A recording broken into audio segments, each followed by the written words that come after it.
Okay.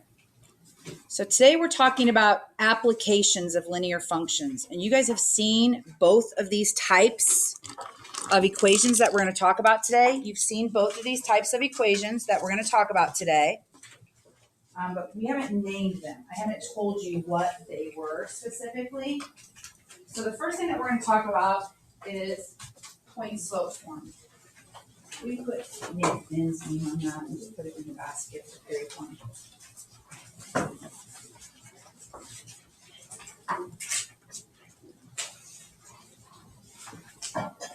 Okay, so point slope form is when we are given an equation that has a slope and an ordered pair. We don't have to find B anymore. We can just write an equation that looks like this. Y minus y sub 1 equals m times x minus x sub 1.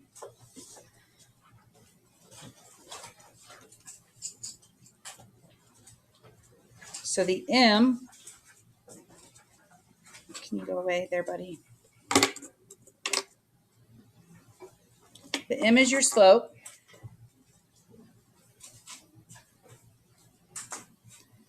And the x sub 1, y sub 1 is the ordered pair.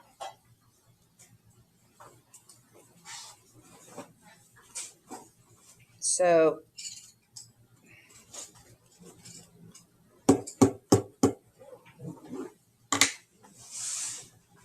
it's having brain drain. Give it a second.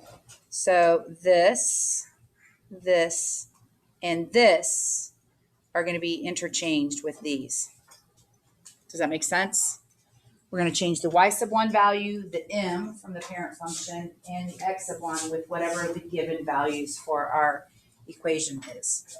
So let's practice that. So in our first example, we are told that our slope is 2, and we have the ordered pair 3, 8. So I'm going to just label this ordered pair x sub 1, y sub 1. And I'm going to write down the parent function right in between both equations so you can see it. You don't have to look up for it at all. So we're going to write these in point slope form, and then we'll transfer it to slope intercept form. So what does point slope form look like? What am I replacing first? The y sub 1. So y minus, instead of y sub 1, what am I using? The number 8 equals my slope, which is 2 times the quantity x minus x sub 1 is 3. If I wanted to write this in slope intercept form, how would I do that?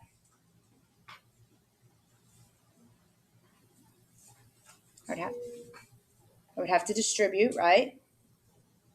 So y minus 8 equals 2x minus 6. You have to multiply everything by that, right? Distribute. And then I'm going to add 8 to both sides.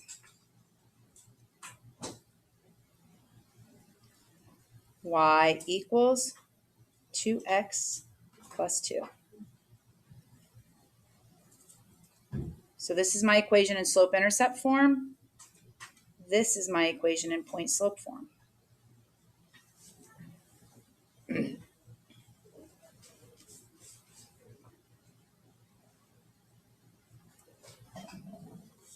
Let's look at the next one. Y minus, what's the value of y1? I didn't label it in this one. It's 1 equals my slope, which is what? 2/3 times the quantity of x minus, what's x sub 1? 9. If I want to turn this into slope intercept form, I have to distribute. Y minus 1 equals, well, 2/3 times x is just 2/3 x.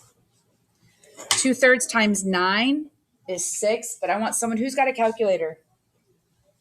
Anyone? Nobody? You guys should get in the habit of grabbing calculators. You need mine. Take 2/3 times 9 in the calculator. Do it the way we showed. 2 divided by 3 times 9. 6. It's 6 minus 6. Okay. I'm still trying to put it in slope intercept form, so I have to move this 1 over. You can just hang on to that for right now. So y equals 2/3 x minus 5. This is slope intercept. This is point slope.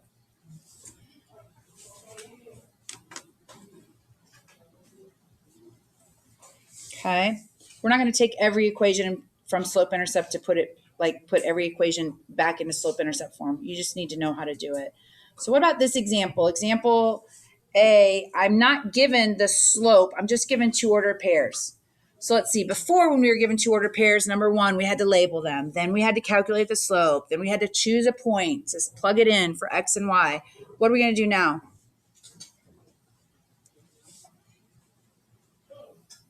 Label your points.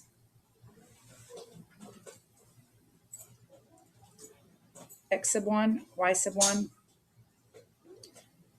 x sub 2, y sub 2. I'm going to do that. I'm going to kind of do it as we talk about it.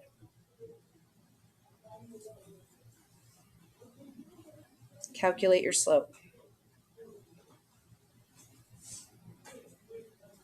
Using the slope formula. Whoops.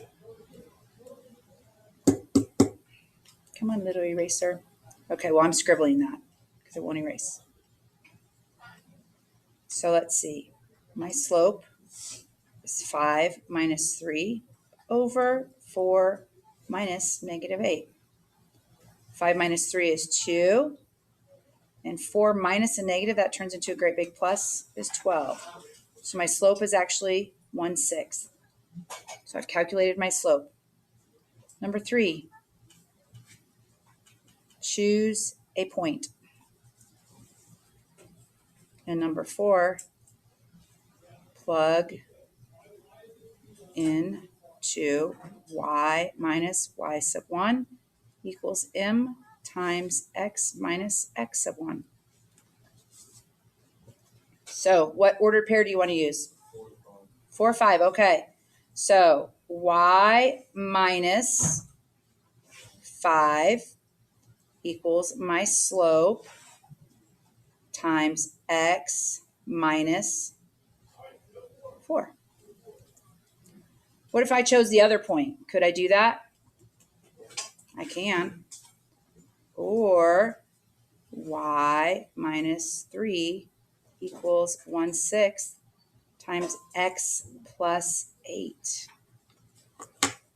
Either one of those will work, and both of them, when you turn it into slope intercept form, will give you the same answer.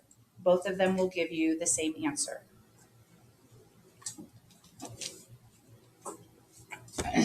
Okay. So either one of those will work. I'm going to put a circle around both of them. Okay, our next example, the town of San Simon charges its residents for trash pickup and water usage on the same bill. I think Swansboro does that, maybe. Each month, the city charges a flat fee for trash pickup and a 25-cent per gallon usage fee for water. In January, one resident used 44 gallons of water and received a bill for $16. Write an equation and identify the key elements. So let's see. Tell me what this 25 cents per gallon represents. Slope. Because of the word per. M equals 0.25. Look at that word per. It's pretty. Okay. What about this 44 gallons and a dollar amount of 16? What does that look like?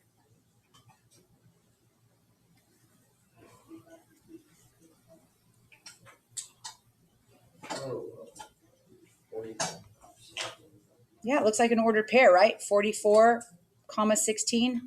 And that makes sense that we're given the slope in an ordered pair, since that's what we're using for point slope form. That's why it's called point slope. You get a point and a slope.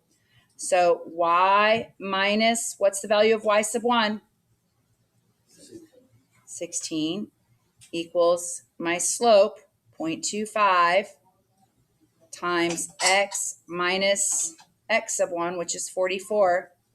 Now it says identify key elements, meaning your slope and your y-intercept. So that for that, we have to actually distribute. So y minus 16 equals 0.25x. And 0.25 is the same thing as what fraction? 1/4. 1/4 of negative 44 is negative 11. Same thing as dividing by 4. I'm going to add 16 to both sides. So I get the equation y equals 0.25x plus 5.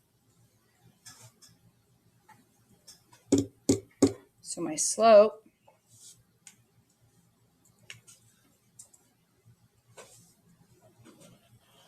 is 0.25, and my y-intercept, or my initial fee, is $5. That's their flat fee for trash. This is the flat fee for trash. That's what you're paying for your trash pickup. It says you paid a flat fee. It's $5. $5 a month for trash? Sign me up. But not 25 cents per gallon. Forget that. That's too much. Okay? We ready to keep going? All right. Standard form. Standard form is the other type of form that we're going to learn. And standard form of a linear equation looks like this. Capital A, that's a capital A. X plus capital B times y equals capital C. And there's something very important about your capital A, B, and C. That if my lovely pen would cooperate today, A, B, and C are integers. What does that mean?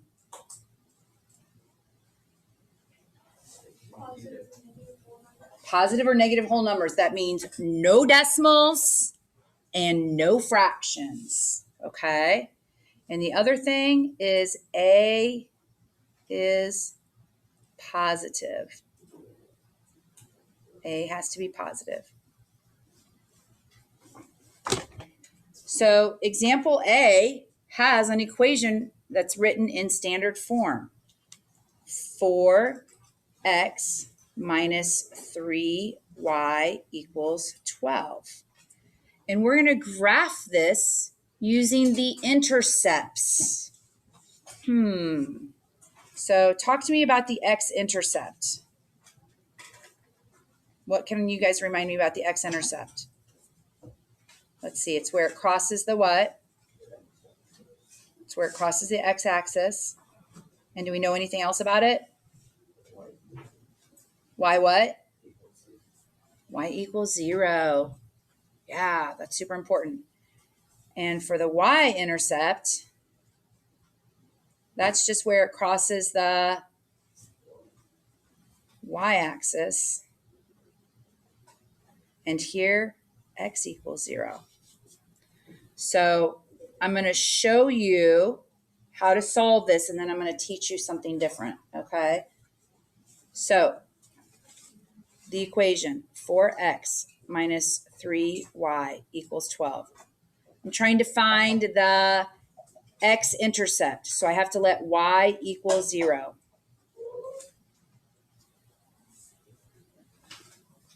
Well, that just gives me the equation. What's negative 3 times 0? So that just gives me the equation 4x equals 12. Divide both sides by 4. So what do I find out? So x equals 3. And it's the ordered pair 3, 0. Because y equals 0 at that point. So I'm going to plot it. Now if I want to find the y-intercept using this equation, I have to let x equal 0. So 4 times 0 is what? It's 0. So I really have negative 3y equals 12. Divide both sides by negative 3. What does y equal? Equals negative 4. That's the ordered pair 0, comma, negative 4.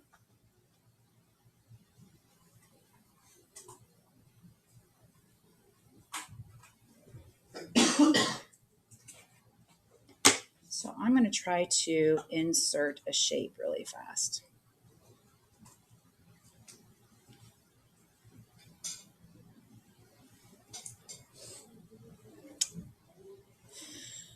I don't know if it's an internet thing or if it's just a OneNote thing. Let's try and insert a shape up here.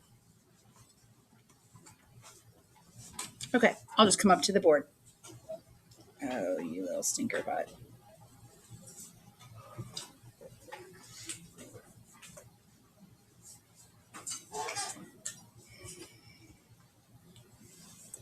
Insert.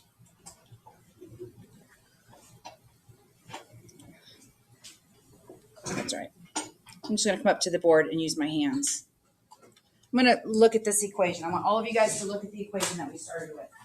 I call this the cover-up method. And here's why. If I want to find the x-intercept, I have to let y equal 0. Any number times 0 is what? So I just cover it up. What equation do I have? And that's what I start with. X-intercept, that's the equation for x equals 12, which means x equals 3. We'll do it just that fast. We'll do the next one like that. If I want to find the x-intercept, I have to let, or if I want to find the y-intercept, I have to let x equal 0.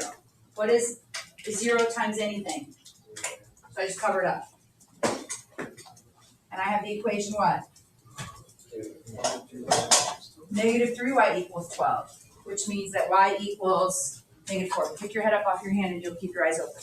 So that's what we're going to do for this next example. We're going to use the cover-up method. So if I want to find the x-intercept, I have to let y equal 0. So I'm just going to cover it up. What equation do I have? 3x equals 24, which means x equals what? And that's the order pair 8, 0.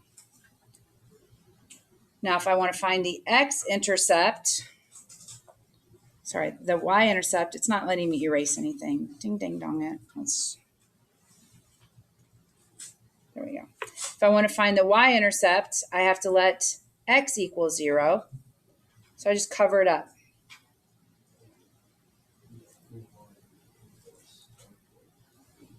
One of these are supposed to erase. I'm not sure which. Ugh. Anyway, I promise you get the equation 2y equals 24, which means that y equals what? 12. And that's the order pair 0, 12.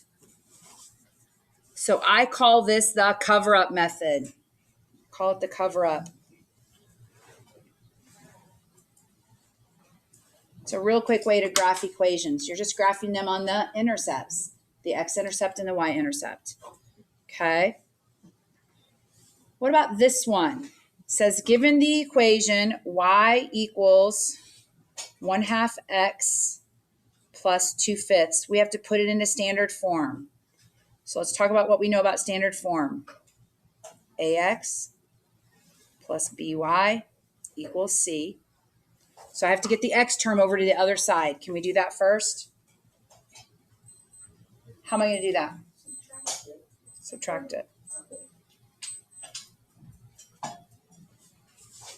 So I have negative 1/2 x plus y equals 2/5. Okay. The second thing said that a, b, and c are integers. How do I get rid of those fractions and turn them into integers? I have to multiply by a common denominator. Is that what you said? What is the common denominator between 2 and 5? 10. I have to multiply everything by 10. So half of 10 is what? So this is going to be negative 5. 10 times y is just 10y.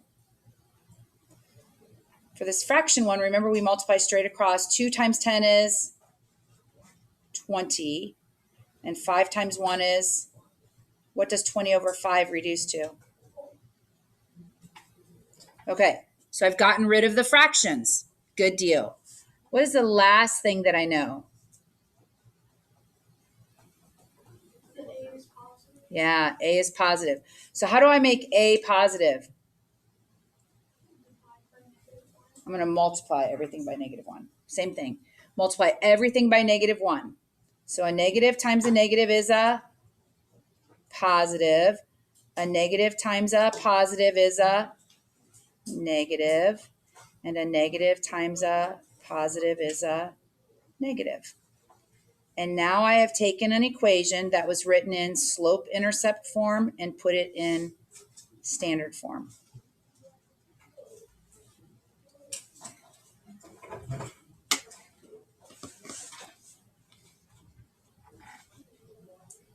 Okay, we're almost done. We're almost done. I'll minimize your homework, I promise. I'll just give you a kind of a sampling.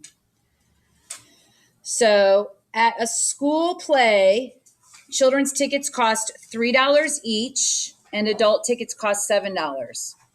So if I let X equal the cost of a child ticket, oh wait, not the cost, sorry. X is going to be the number of child tickets. The number of child tickets I sell.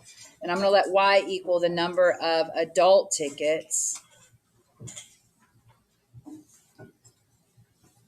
I know that each child ticket is $3. So 3 times X plus each adult ticket is $7. 7Y equals, how much money did I sell in tickets? Equals 210. This is how I use two variables because I have two unknowns, the number of adult tickets and the number of child tickets. So this is how I use X and Y to write an equation for two unknowns. So the last part of our example says, in the sales above, in the ticket sales above, how many children's tickets, this means find X, if 24 adult tickets were sold? Let Y equal 24. That's what that's saying.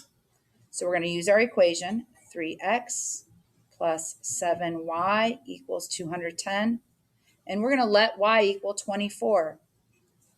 3X plus 7 times 24 equals 210. What am I going to do to both sides? Or do here, sorry. 7 times what? 7 times 24 is? So plus 168 equals 210. Now what? Yeah, subtract 168 from both sides. 3X equals 42, right? Okay. Yes. 3X equals 42. Divide both sides by X equals 14. So 14 child tickets were sold.